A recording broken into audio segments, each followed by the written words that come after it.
Let's go on the record and let's talk about something that sounds absolutely insane, but this is something that is very, very real. What if I told you that your phone, it might not live in your pocket much longer, but literally on your skin? I'm talking about an electronic tattoo. And before you roll your eyes and you think, oh great, another sci-fi fantasy, hold up.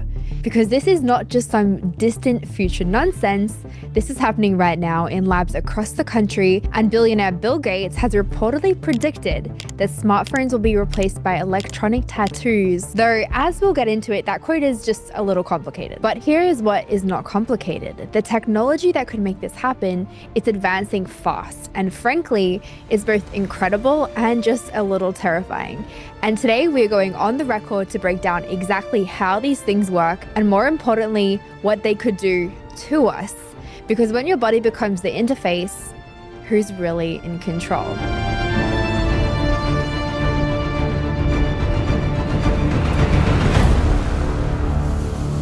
Let's talk about the basics. Okay, so what exactly is an electronic tattoo? I mean, they're not your typical mom heart tattoo from spring break that you may regret.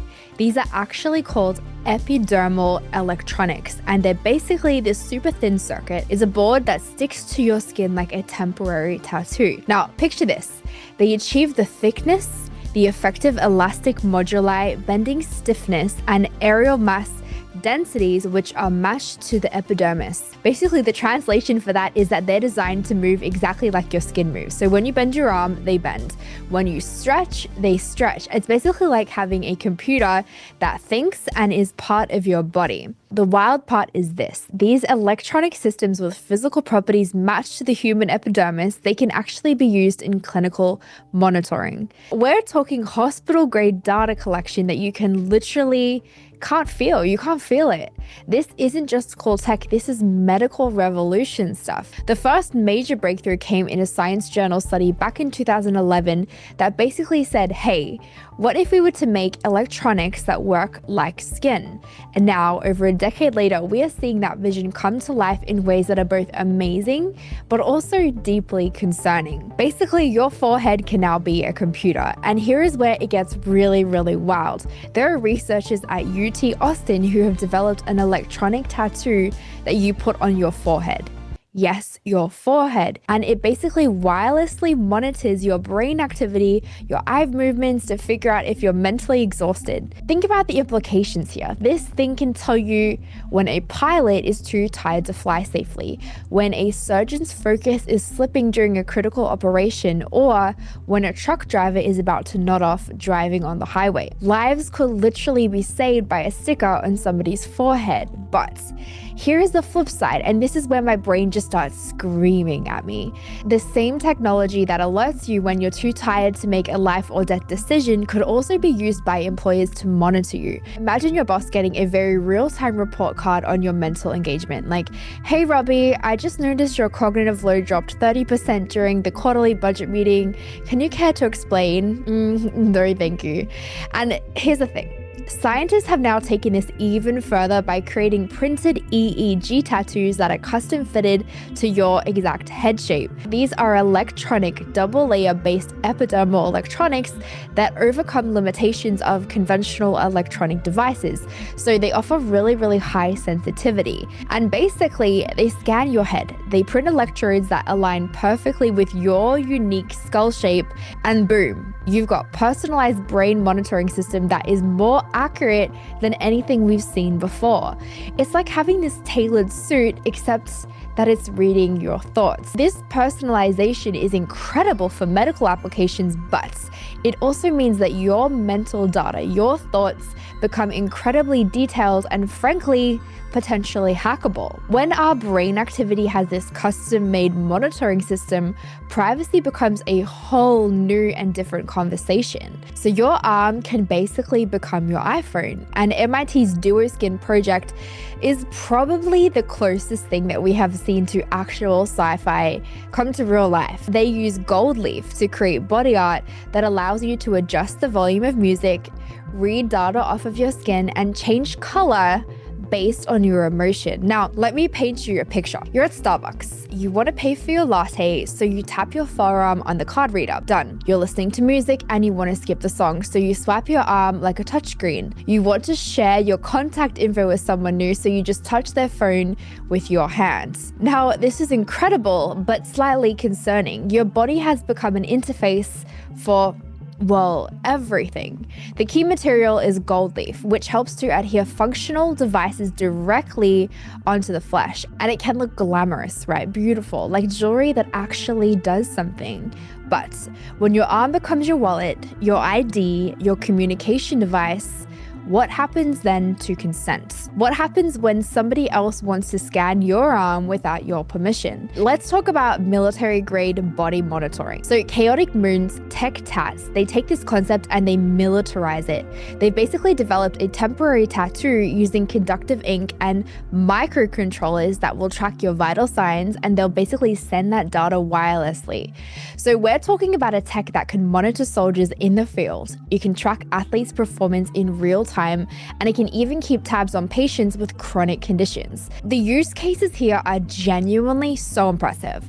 Now, imagine a diabetic patient whose tattoo automatically just alerts their doctor when their blood sugar spikes, or a heart patient whose electronic tattoo can automatically call emergency services when it detects an irregular rhythm. This technology could obviously save millions of lives, but here's the thing that is worth talking about.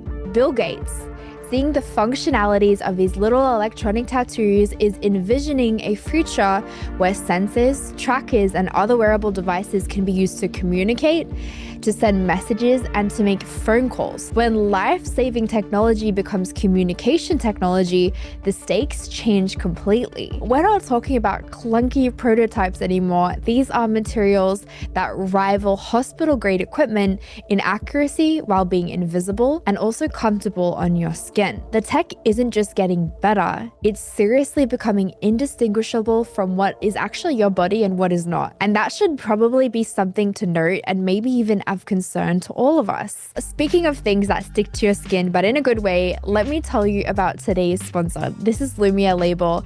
Look, we just talked about electronic tattoos that monitor your every move, but you know what? Sometimes the best body modifications are the ones that make you feel confident and also beautiful without big tech watching. Lumiér Label is an incredible blue light frame, and it protects your eyes from harmful blue rays, but it also has little magnets, and they allow you to interchange between different polarized lenses. So you can have yellow, blue, or black. And these are unisex frames. And if you use the code ONTHERECORD, you can get $20 off at www.lumierlabel.com. Now let's get back to the episode. What did Bill Gates actually say? So let's address the elephant that is in the room here. There are multiple sources recently from 2025 that have reported Bill Gates predicted the smartphone era will soon come to an end, saying that it will be replaced by electronic tattoos. But here's the thing, I can't find a direct video or a transcript of Gates actually saying these exact words. So what we have is this: reports, aggregations, and claims that seem to trace back to his general interest in health technology and digital identity systems. So is this fake news? Well, also not exactly. The reports are saying this, that Microsoft co-founder Bill Gates has declared that smartphones may be on the brink of becoming obsolete, believing that new technology will soon replace our handheld devices. Now, whether he said it verbatim or not, the roadmap he's been supporting through his foundation absolutely points in this direction. Here's the truth.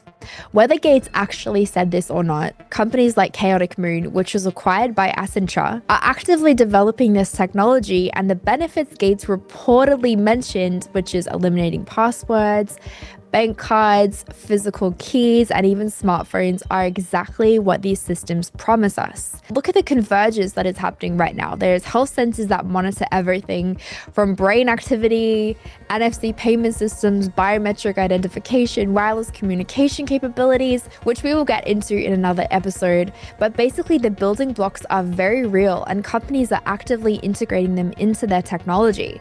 So does it matter if one billionaire out there has predicted predicted it or not, well, the future is being built regardless of who's talking about it. There are many benefits, but there are also many terrifying costs. And the medical revolution is real. Let's be honest about the benefits, because they are genuinely incredible, life-changing. The epidermal electronics, they offer this very important platform for various on-skin applications, including electrophysiological signal monitoring, human-machine interactions, and picture this, continuous glucose monitoring for diabetics that never needs calibration, heart rhythm monitoring that catches problems week before you feel symptoms, or mental health monitoring that could predict depressive episodes before they even happen. We've talked about preventing medical emergencies instead of just responding to them for people with disabilities. This technology could also be transformative. Imagine somebody with limited mobility who's now able to control their environment just by touching their arm, or someone with a speech difficulty communicating through skin-based interfaces. The accessibility implications are incredible. And for high-stakes professions like pilots, surgeons, drivers, all having real-time cognitive load monitoring, well, this could prevent accidents that kill thousands of people every single year. This isn't just a convenient tech, this is life-saving tech. But to me, this is where it gets a little bit dystopian. So let's just talk about the dark side for a second, because oh boy, is there a dark side? When your body becomes the data collection device, privacy doesn't just get compromised, it gets obliterated. Think about what these devices can track. They can track your exact location 24/7, your emotional state in real time, your stress levels during conversations, your attention span during work. Imagine your insurance company adjusting your premiums based on your stress response patterns, or